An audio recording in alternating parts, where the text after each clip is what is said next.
Well, that's just prime.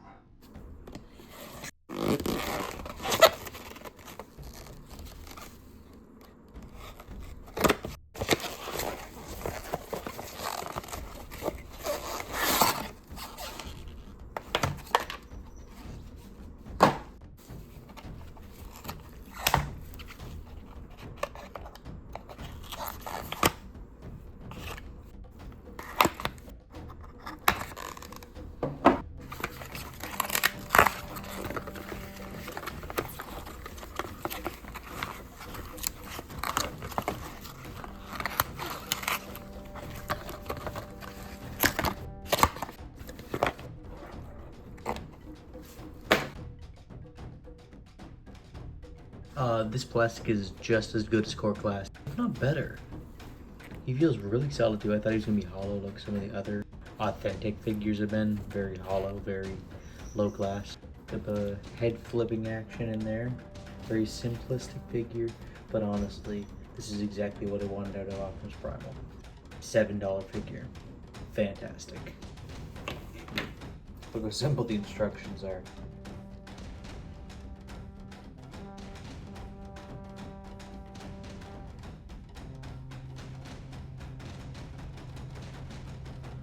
Shut up, Rat Trap. I've also gotten Decepticon Frenzy, the red one. Transformers the Movie Studio Series Frenzy. Oh, he's only got like 9 steps, another easy set.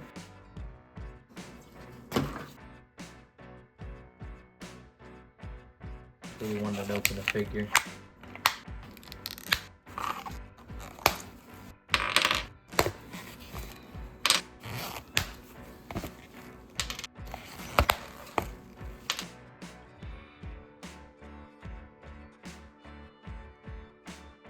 I think the red and black color scheme actually does look a little bit cool.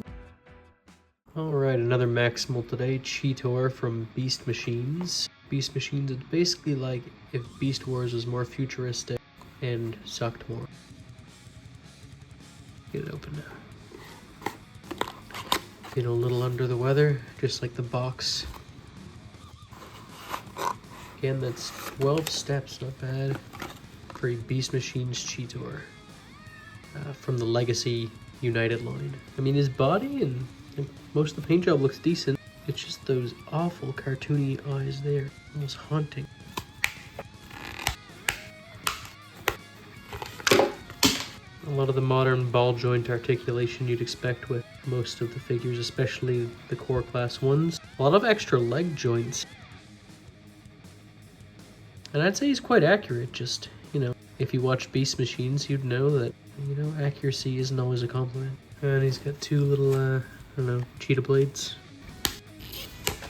Are those swords or are they scimitars? Standing next to Tasmanian Kid, I don't know. Even the cheetah head mold looks kind of small. Alright, next I'll be transforming this guy.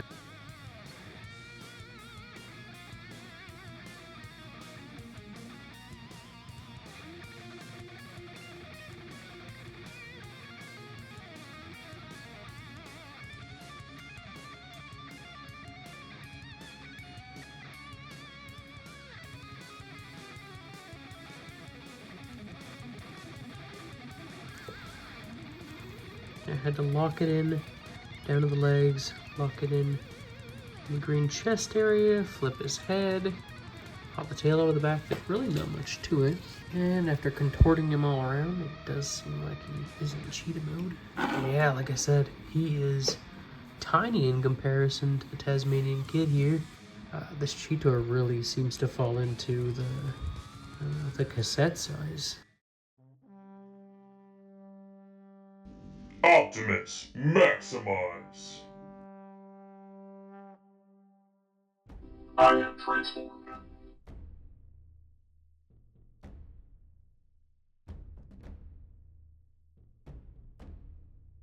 Geek